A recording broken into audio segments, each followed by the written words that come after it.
नमस्कार, आप live series देख रहे हैं और मैं हूं आपके साथ रिया। देखिए, ठंड काफ़ी ज़्यादा पड़ रही है और ऐसे में स्ट्रोक के मरीजों की संख्या भी लगातार बढ़ती जा रही है। लोगों को सतर्क रहने की भी ज़रूरत है और ये वीडियो जब हम रिकॉर्ड कर रहे हैं तब तक राजधानी पटना की बात करें तो यहाँ पर 300 से ज़्यादा स्ट्रोक के मरीज मिले हैं। 20 से ज़्यादा मरीजों की मौत भी हो गई है। आखिर कारण क्या है कि इतने ज़्यादा स्ट्रोक के मरीजों की संख्या क्यों बढ़ती जा रही है? तमाम जानकारी हमारे साथ देने के लिए मौजूद है बिहार के जाने माने फिजिशियन डॉक्टर दिवाकर तेजस्वी। तो डॉक्टर साहब, सबसे पहले तो आपको बहुत बहुत स्वागत है। जी, बहुत धन्यवाद रिया जी।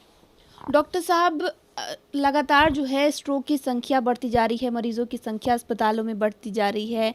तो ऐसे में सवाल यही है कि लोग आखिर क्या करें, कैसे करें और क्यों स्ट्रोक की जो संख्या है, मरीजों की संख्या बढ़ती जा रही है? देखिए, सबसे महत्वपूर्ण कारण जो स्ट्रोक का हो रहा है उसके जो एनालाइज करने के बाद ये पता चलता है कि अनियंत्रित ब्लड प्रेशर एक बहुत महत्वपूर्ण कारण है। और जाड़े के दिनों में जो भी ब्लड प्रेशर के मरीज हैं उन्हें अपने दवाइयों की टाइट्रेशन करा लेनी चाहिए। कतई बीच में दवाई नहीं छोड़नी चाहिए। बहुत बार स्ट्रोक के मरीजों से जब सवाल पूछे गए, जब भर्ती वो हुए, तो ये पता चला कि वो 2 दिन 4 दिन से दवाइयाँ छोड़े हुए हैं ब्लड प्रेशर की। जाड़े के दिनों में वेसल कंस्ट्रिक्टेड रहता है, वेसल की कंस्ट्रिक्शन होती है, धमनियाँ जो है सिकुड़ती हैं। जैसे आप सिकुड़ते हैं अपने टेम्परेचर को प्रिजर्व करने के लिए, जाड़े के दिनों में सिकुड़ के सोते हैं, गर्मी के दिनों में फैल के सोते हैं। उसी तरह आपके रक्त की धमनियाँ जाड़े के दिनों में सिकुड़ती हैं और गर्मी के दिनों में फैलती हैं। जब वो सिकुड़ती हैं तो ब्लड के अंदर का प्रेशर और ज़्यादा बढ़ जाता है, ब्लड वेसल्स के अंदर का प्रेशर।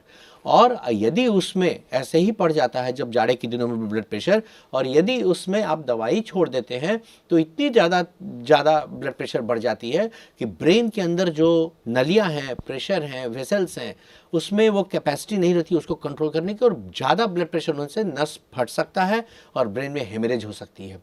दूसरी कारण जाड़ा में होती है हेमरेजिक स्ट्रोक के साथ साथ इन्फॉक्शन भी होता है। ब्रेन स्ट्रोक में इन्फॉक्शन का मतलब ब्लड की सप्लाई कहीं कहीं एरिया में कम जाती है।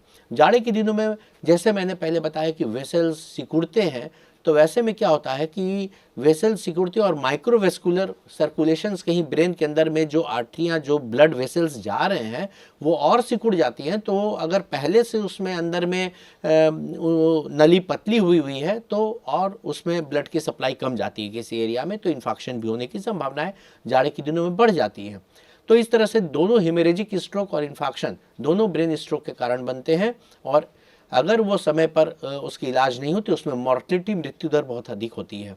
इसलिए इसमें मृत्यु का भी डर हो जाता है कि अगर इडिमा ब्रेन के अंदर में हेमरेज हो गया तो एक तरफ का पैरालिसिस हो सकता है या दोनों तरफ का पैरालिसिस हो सकता है और गंभीर तरह की स्थिति उत्पन्न हो सकती है।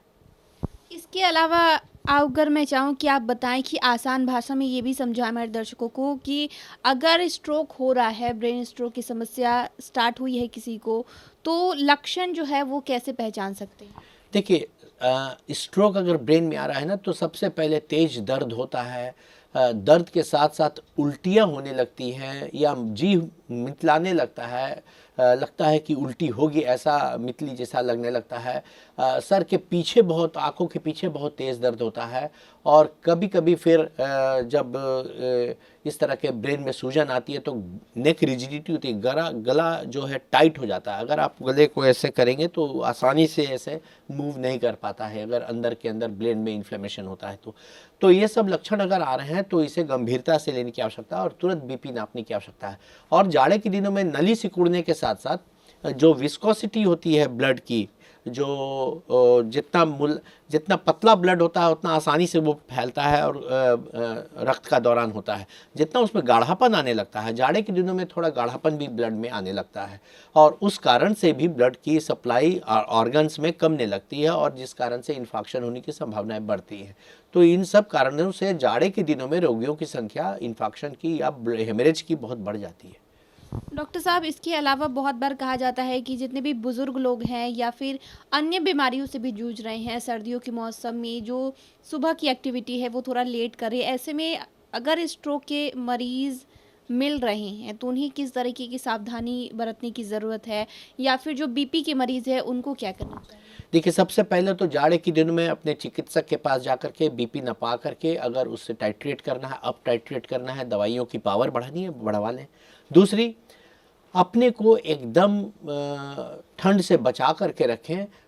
ठंड में बाहर नहीं निकलें, मॉर्निंग वॉक करने बहुत ठंड में ना निकलें, घर के अंदर वार्म और हमेशा गर्म कपड़ा का प्रयोग पूरी तरह से करें, जिसमें कि आप अगर थोड़ा ज़्यादा गर्मी भी लगती है तो उसे बर्दाश्त कर, लेकिन ठंड नहीं लगनी चाहिए। और उसका एसिड टेस्ट आपके उंगली के टेम्परेचर है। जैसे अगर आपकी उंगली एकदम कोल्ड है तो इसका मतलब है कि ठंड आपको आपके शरीर के अंदर की ब्लड वेसल्स में थोड़ी ठंडी ब्लड का प्रवाह हो रहा है।